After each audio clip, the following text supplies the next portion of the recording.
Joining me now is Scott Jennings, former White House Deputy Director of Political Affairs under President George W. Bush.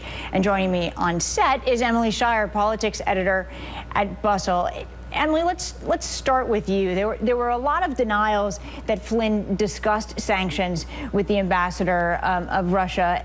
Now those officials are coming back out, and they have a very different message. Yeah, I think what might be most problematic for the Trump administration with this is now Mike Pence and Sean Spicer don't look particularly good because they were denying that Michael Flynn did talk about the sanctions when he was on the call with the Russian ambassador.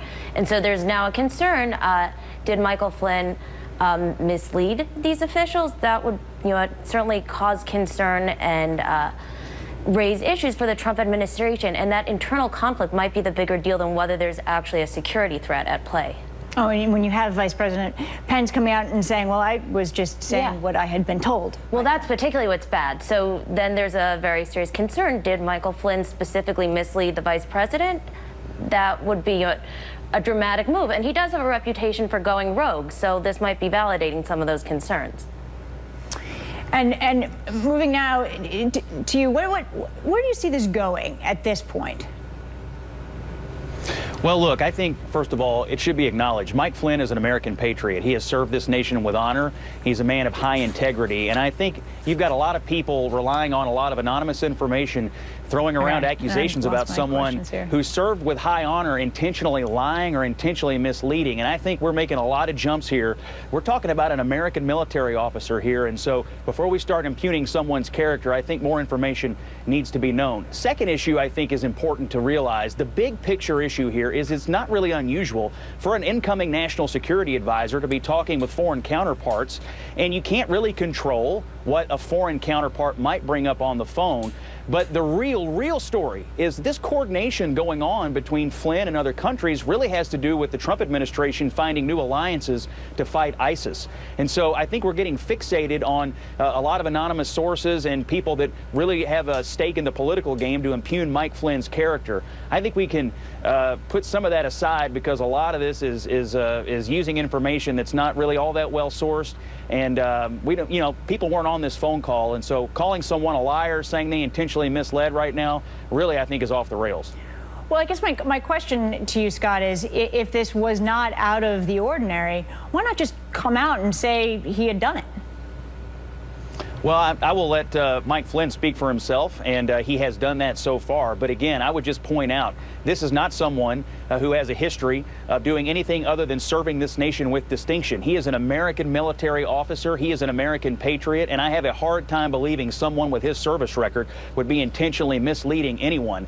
I do think he wants to protect America. I do think the Trump administration wants to coordinate with other countries to defeat ISIS, and I think that's what Mike Flynn exists to do. And so I think the big picture here is the Trump administration and its agents are looking to find new ways to defeat ISIS. If that means talking to people on the phone who are in comparable positions in other foreign governments, so be it. More information needs to come out before you can start making character attacks on someone like Mike Flynn. I think he deserves the benefit of the doubt when it comes to character and integrity questions. Emily, regardless, Democrats are certainly jumping on this. They're calling for an investigation. Where do you see this going?